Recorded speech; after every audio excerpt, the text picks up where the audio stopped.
नमस्ते, क्रिकेटनॉमिक्स में आपका स्वागत है। मैं हूं रोहित, आप मुझे देख भी रहे हैं और सुन भी रहे हैं। पंजाब किंग्स अब प्लेऑफ से बाहर होने के कगार पे खुद खड़ी है, लेकिन सीएसके को भी प्लेऑफ में जाने देना नहीं चाहती है। लगातार पांचवी बार सीएसके को कल पंजाब किंग्स ने हराया और एक ऐसे मैदान में हराया जहां सीएसके बहुत मजबूती से लड़ते रही है, जीतते रही है। इन सब के अलावा सैम करन की कप्तानी को आपको दाद भी देना होगा, क्योंकि जिस तरह से उन्होंने 162 रन पे स्टिक किया वो बहुत इंपॉर्टेंट था। आप शुरू से सीएसके की पूरी बैटिंग लाइनअप देखिए।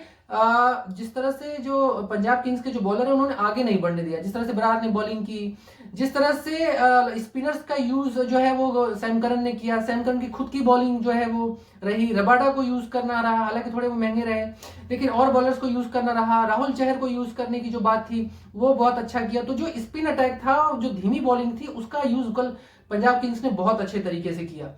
इन सब के अलावा जब जब पंजाब किंग्स की जो बैटिंग है वो तो अच्छी नजर आएगी ही, लेकिन उसी कंपैरिजन में अगर सीएसके की बैटिंग देखेंगे तो वहां पे आपको कई गलतियां नजर आएंगी। पहला, ऋतुराज गायकवाड को छोड़ के कोई भी बल्लेबाज जो है पिच को भापने में सफल नहीं रहा। बॉल किस तरह से ग्रिप कर रही थी, किस तरह से आ रही थी, वो भाप नहीं पाते। देखिए, एक इंपॉर्टेंट आपको दो बातें बताता हूं जहां पे पंजाब से गलती हुई। पहला, वो बरार वाला जो ओवर था जिसमें कि जिसमें शिवम दुबे आउट हुए।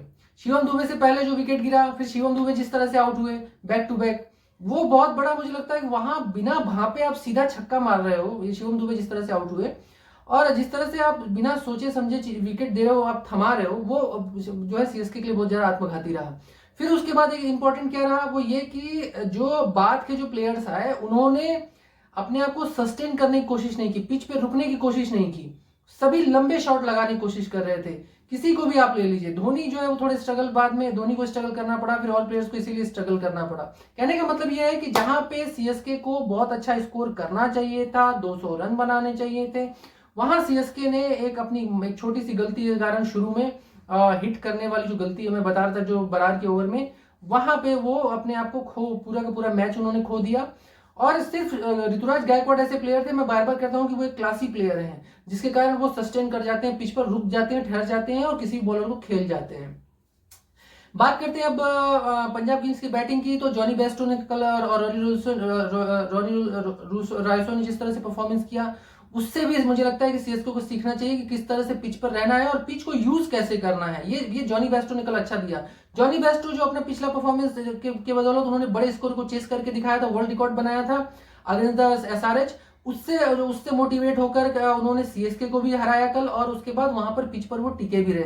तो ये एक बड़ा अंतर रहा दोनों टीमों के बीच कि पिच को मिजाज को ठीक से नहीं भाप पाना बल्लेबाजों द्वारा। बॉलिंग अटैक दोनों तरफ से ठीक ठाक रहा, लेकिन बैटिंग में बहुत सारी गलतियां हुई, तो इसका एक बड़ा भुगतान करना पड़ा सीएसके को कल मैच हार जाने के रूप में।